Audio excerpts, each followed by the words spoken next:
Pessoal, bom dia. Eu vou esperar mais uns 2 minutinhos para o pessoal acabar de entrar, tá bom?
Bom dia, doutor. Bom dia, Matheus, beleza?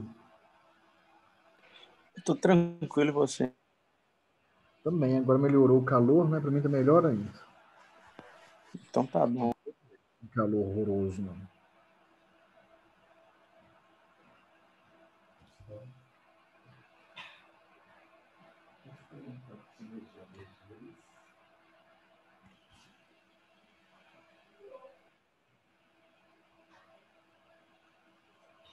Ô, gente, então bom dia a todos. Eu espero que vocês estejam realmente bem.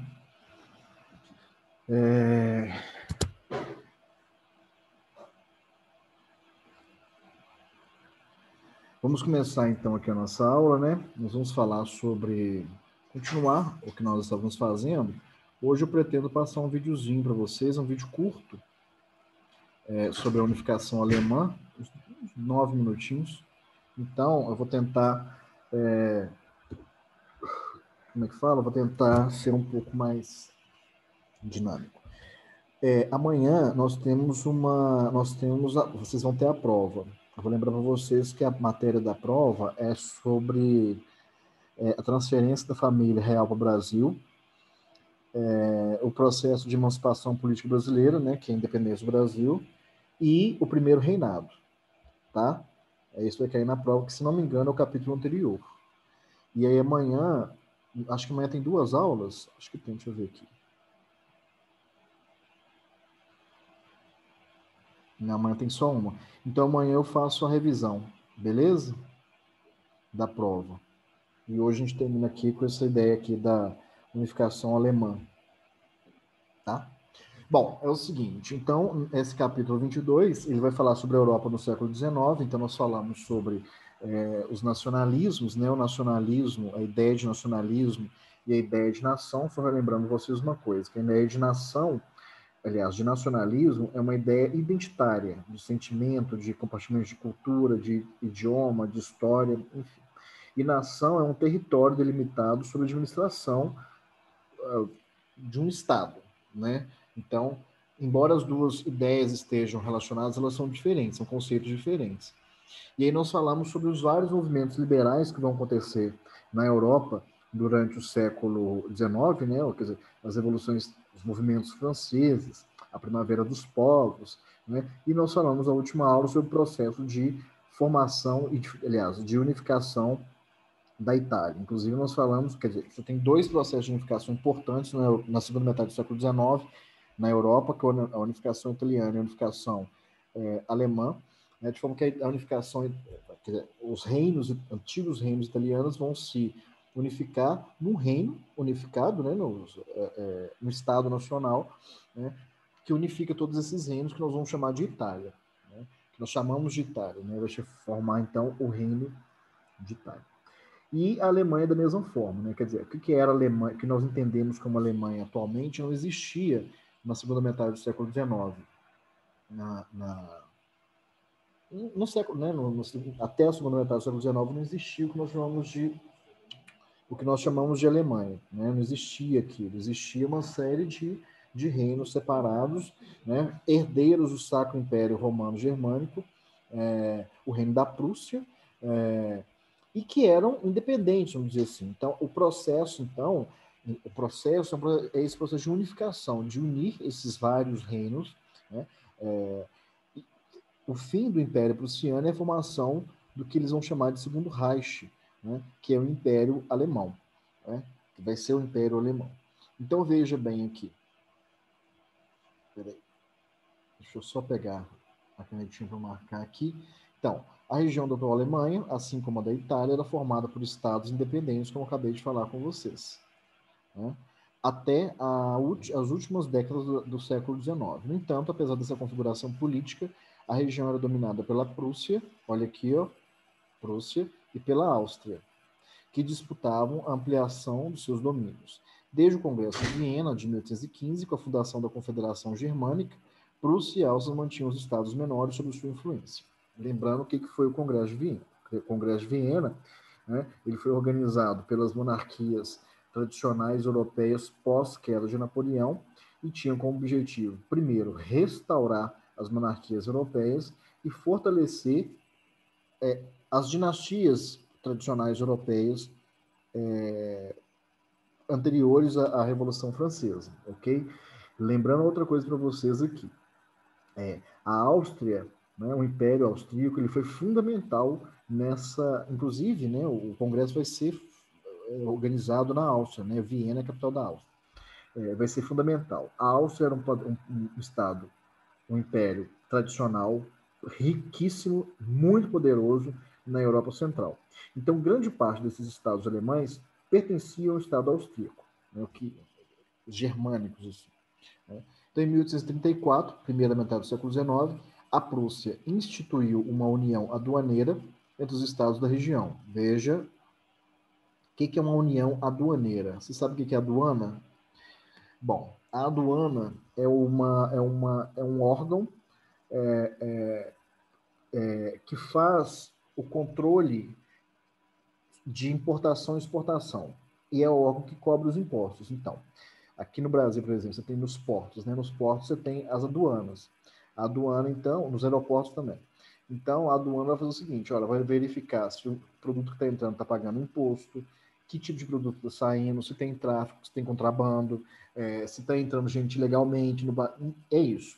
Então, a união aduaneira é o fim dessas barreiras de fronteira. É literalmente isso. Então, a união aduaneira entre os estados dessa região, da Prússia, é exatamente isso. Uniu todos os estados prussianos para que não houvesse essas barreiras de fronteira. Por isso que é uma união aduaneira. Excluindo a Áustria, né, chamado de Zollverein.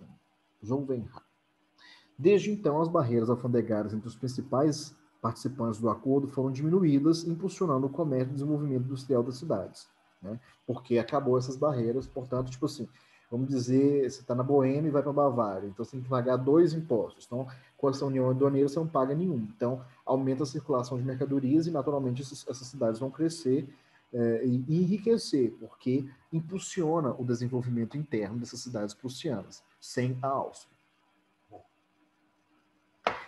Ok. Os estados que se desenvolveram em razão do Zollverein passaram a ser favoráveis à unificação alemã, óbvio, pois acreditavam que com ela seus produtos teriam condições de competir no mercado internacional, até mesmo com a Grã-Bretanha. Lembrando que a Grã-Bretanha era a maior potência industrial daquela ocasião, né? A maior potência econômica no mundo no século XIX era a Grã-Bretanha, que era a maior potência industrial, era a maior potência naval, enfim. Então, com o Zollverein e o crescimento dessas indústrias alemãs, né, da prussianas, o povo acreditou assim, olha, é melhor estarmos sobre essa condição imposta pela Prússia do que sob o domínio austríaco, que não tinha isso, que se pagavam muitos impostos. Bom, a Áustria, isolada entre os estados alemães, foi perdendo força política e econômica e abriu espaço para a ascensão da Prússia como potência da região, potência regional. Em 1858, Guilherme I foi coroado rei da Prússia e nomeou seu primeiro-ministro, Otto von Bismarck. Esse nome é importantíssimo, o Bismarck, importantíssimo. O Bismarck, ele é o primeiro-ministro, também um diplomata, um homem inteligentíssimo, um hábil político prussiano, e que ele, inclusive, vai ser a figura central assim, nas negociações que vão formar o Estado alemão. Conhecido como chanceler de ferro, ele foi o principal responsável pela unificação alemã. Bismarck pertencia a grupos dos Junkers, nobreza, detentor de vastas propriedades fundiárias, ou seja, propriedades rurais, grandes propriedades fundiárias, grandes propriedades rurais, que atuavam numa estrutura social semi-feudal. O que é uma estrutura social semi-feudal? Né? Lembrando o que é uma estrutura feudal, né, gente? Lá no feudalismo, então, o feudo, né, o senhor feudal, ele tinha uma série de camponeses que trabalhavam sob o regime de servidão. O semi-feudalismo, essa situação semi-feudal é mais ou menos a situação em que o trabalhador ele trabalha, tipo assim, ele não tem propriedade, então ele depende da propriedade daquele que é o dono, né, o junker, no caso lá, que é o latifundiário, para sobreviver. Então ele trabalha nessa situação, embora não seja o servo, de uma situação similar à servidão, por isso semi-feudal. Esse grupo detinha privilégio na burocracia do Estado, ocupando posições decisivas no governo e no exército prussianos. O movimento de unificação foi apoiado também pela alta burguesia, isso aqui é um elemento fundamental, e é um elemento, inclusive, para vocês entenderem depois, lá no século XX, que essa alta burguesia vai ser um problema com o final da Segunda Guerra Mundial, da Primeira Guerra Mundial, que vai fazer promover a ascensão dos grupos nazistas, não se esqueçam disso.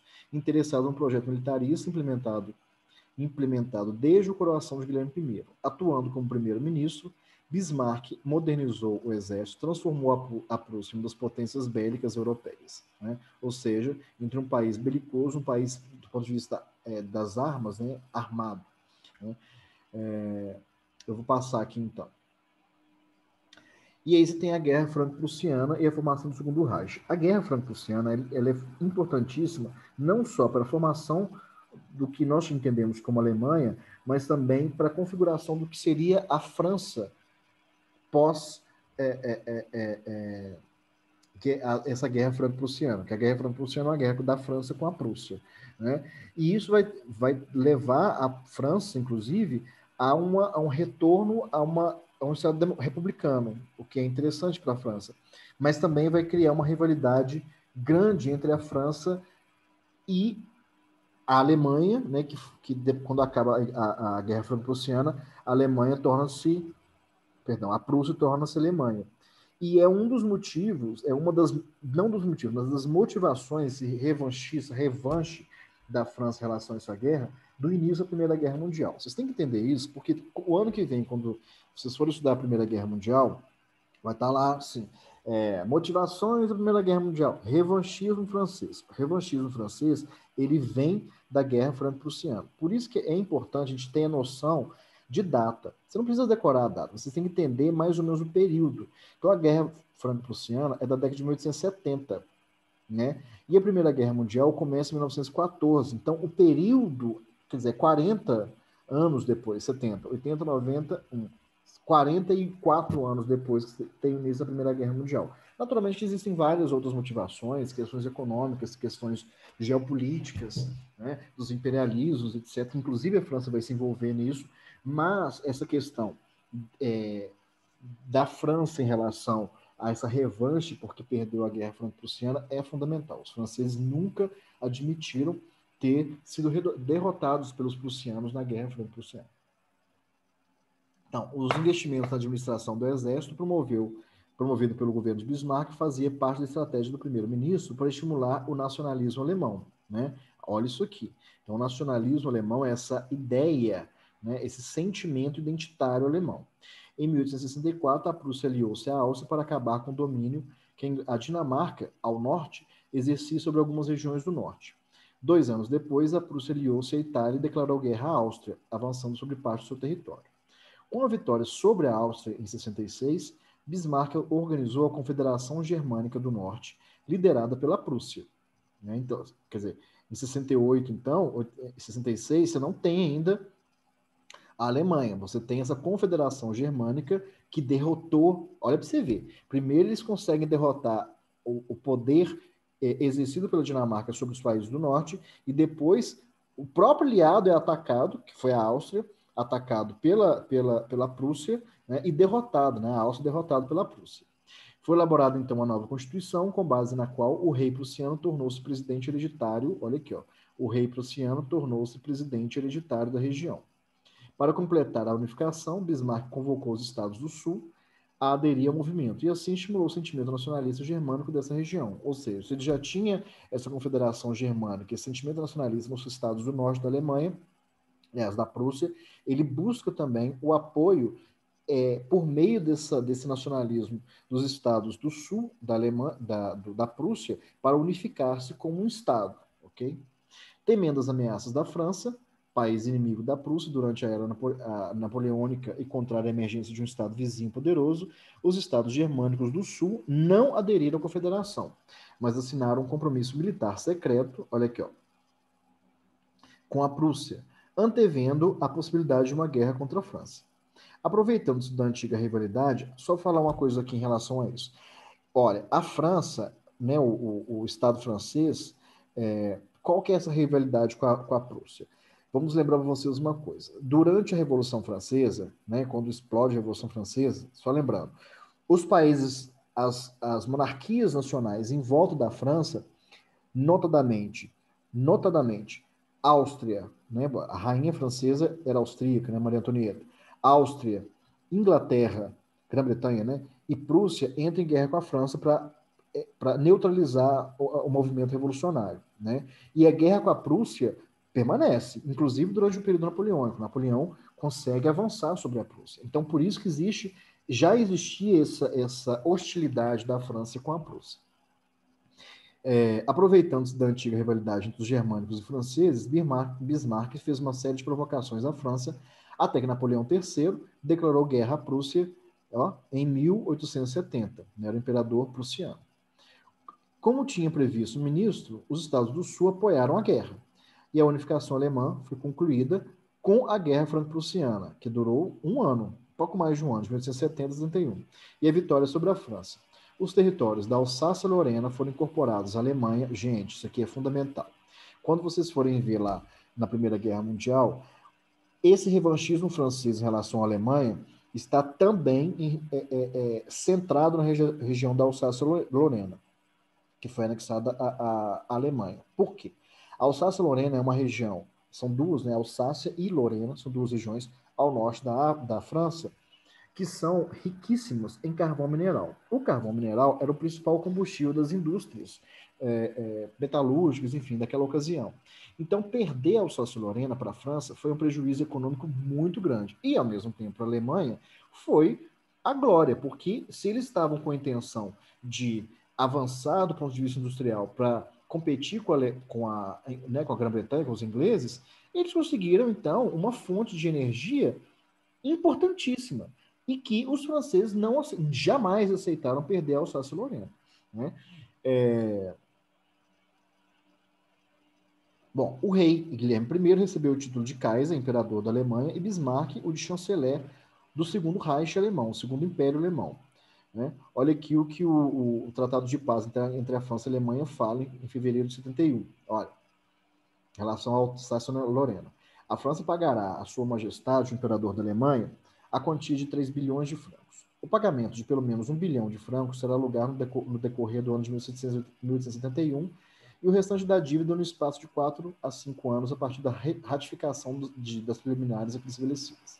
Terceiro, a evacuação pelas tropas alemãs dos territórios situados entre a margem direita do Sena e a fronteira leste operar-se-á gradualmente após a ratificação do Tratado de Paz definitivo e o pagamento do primeiro meio bilhão de contribuição estipulada no artigo 2º, começando pelos departamentos mais próximos de Paris e continuar-se-á à medida que os pagamentos de contribuição sejam afetados. Por que fala sobre essa evacuação dessas tropas da margem direita do Sena? É bom citar Paris, né? Os prussianos destruíram Paris, né? Então, a evacuação prussiana, nesse momento, era fundamental.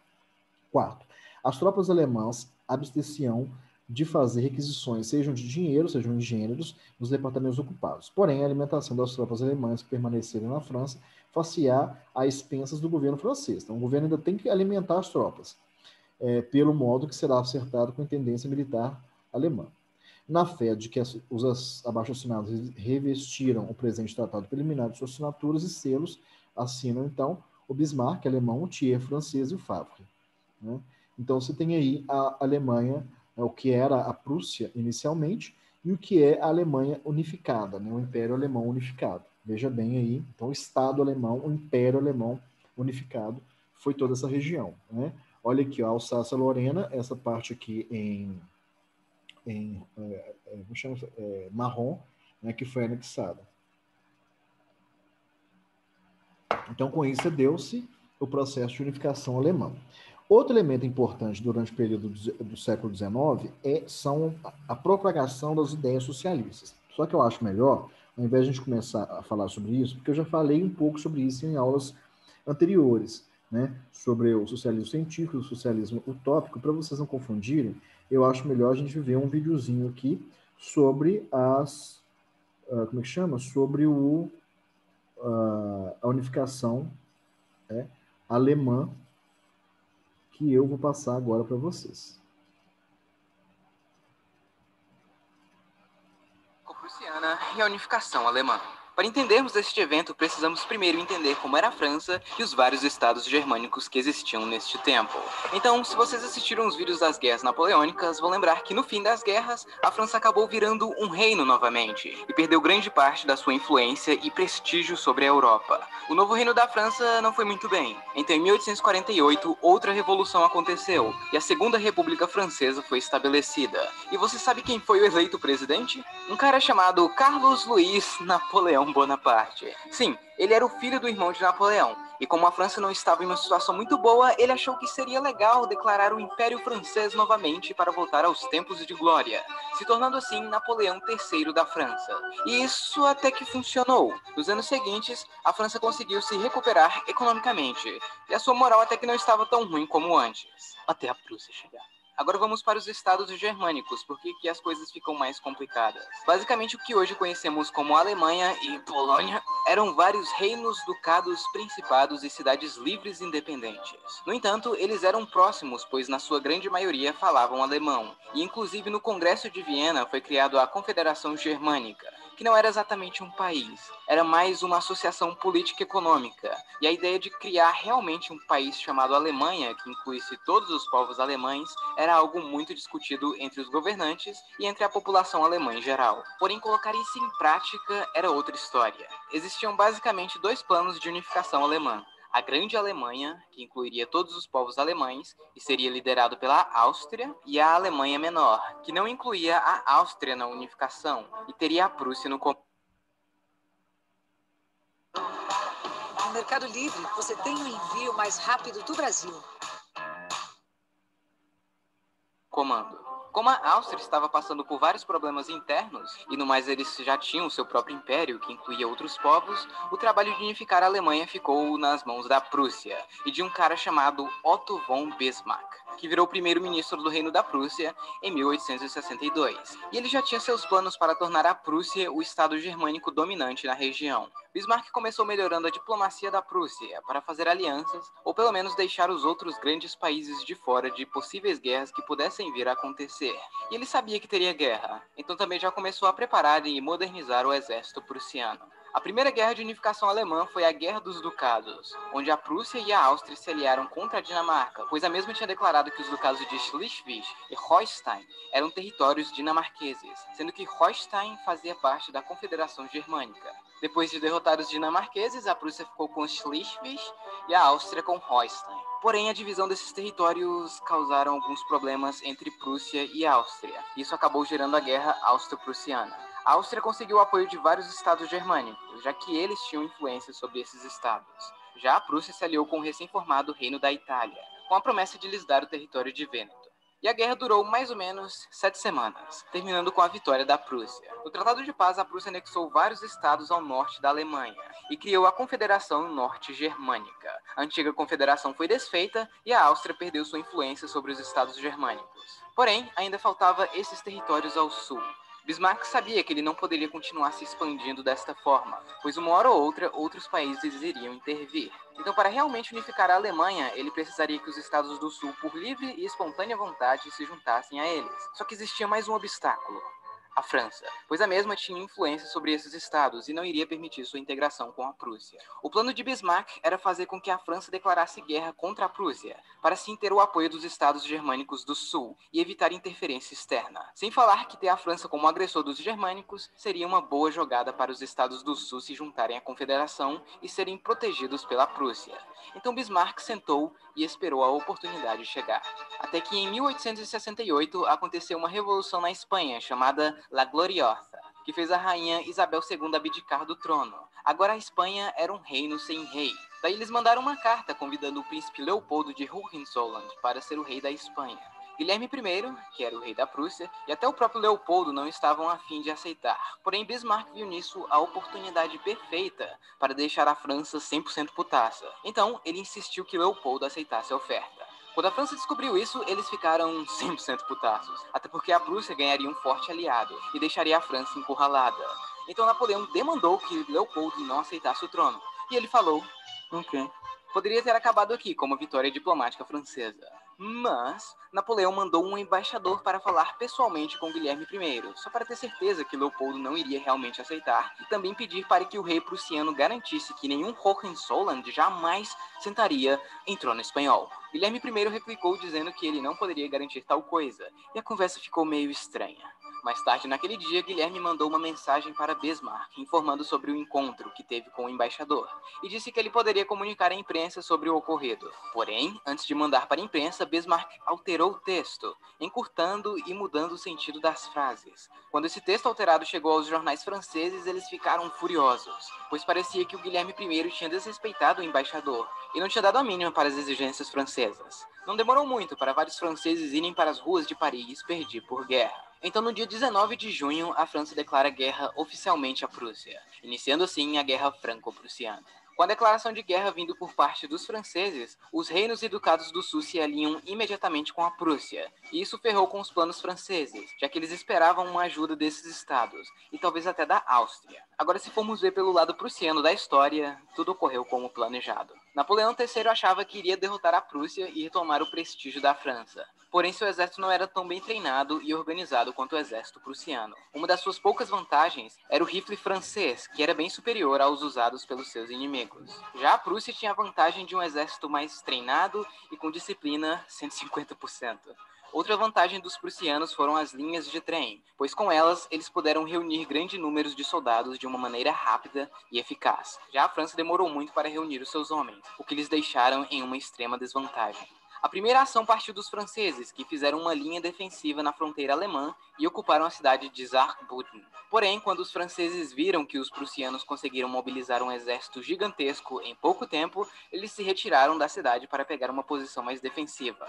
Assim que os prussianos chegaram na fronteira, eles começaram uma grande ofensiva, e apesar de sofrer pesadas baixas por causa dos rifles franceses, a Prússia conseguiu vitórias consecutivas nas batalhas de Wissembourg, Spicheren e Wörth, o que forçou o exército francês a recuar. Alguns dias depois aconteceu a maior batalha da guerra, aqui em Gravelotte, onde mais uma vez os prussianos venceram, forçando os franceses para Metz, onde os prussianos ainda conseguiram cercá-los. Enquanto isso, outra força francesa estava se organizando aqui nesta região, onde os prussianos já estavam avançando, iniciando a Batalha de Sedan, que foi a mais importante da guerra. Os prussianos conseguiram cercar o exército francês em Sedan, além de conseguir uma posição vantajosa para usar sua poderosa artilharia. Esse exército que estava em Sedan estava sendo comandado por Napoleão III em pessoa. Quando ele viu que não tinha mais jeito, ele e seu exército acabaram se rendendo. Sim, o imperador francês acabou sendo capturado nas primeiras semanas de guerra. Quando essa notícia chegou em Paris, os franceses entraram em pânico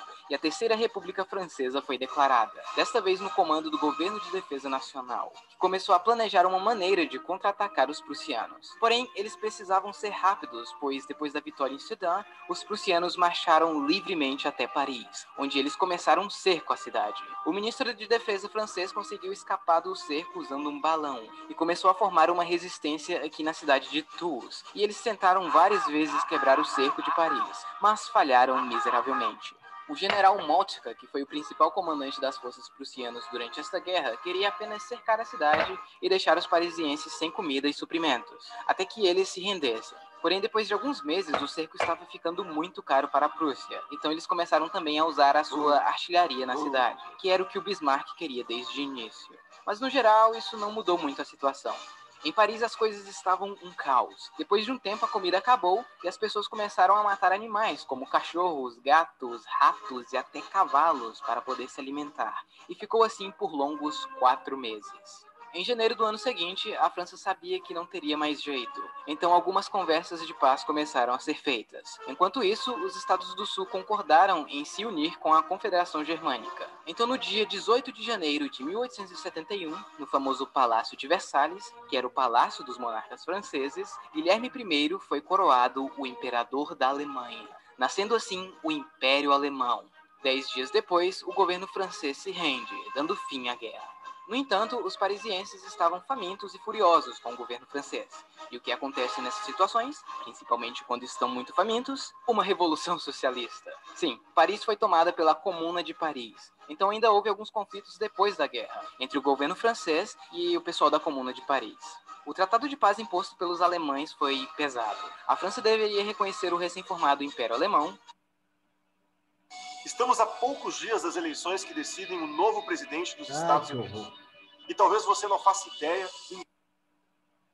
Pagar uma dívida de mais ou menos 5 bilhões de francos e talvez o mais doloroso, eles teriam que ceder as regiões de Alsácia e Lorena, uma região com alto número de germânicos. A Alemanha ainda ocuparia o norte da França por mais ou menos 3 anos para garantir que a dívida seria paga.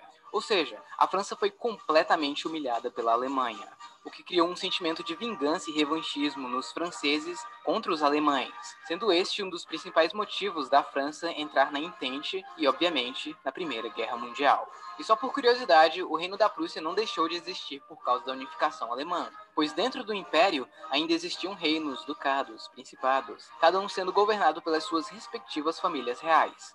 E bom, pessoal, no mais é isso. Espero que vocês tenham gostado. Queria agradecer aos novos patrocinadores: Gothic Girl, Realzão Zoeira, João Vitor, Vitor Gabriel. Tá bom, né, gente? Vou voltar aqui.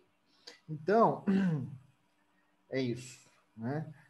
Por isso que eu falei com vocês, até o vídeo demonstrou ali. Aliás, eu recomendo, tá? Esses vídeos dessa galerinha aí são ótimos e são vários, sobre vários temas e tal, e são super objetivos e é bacana, uma coisa bacana se vocês quiserem estudar algum tema rapidamente. Bom, então é isso. Eu gostaria de saber se está de boa, se têm alguma dúvida. Tranquilo? Tá tranquilo. Então, beleza. Vou encerrar aqui agora e amanhã não fala, pessoal, não faltar aula, porque eu vou fazer a revisão da prova, beleza?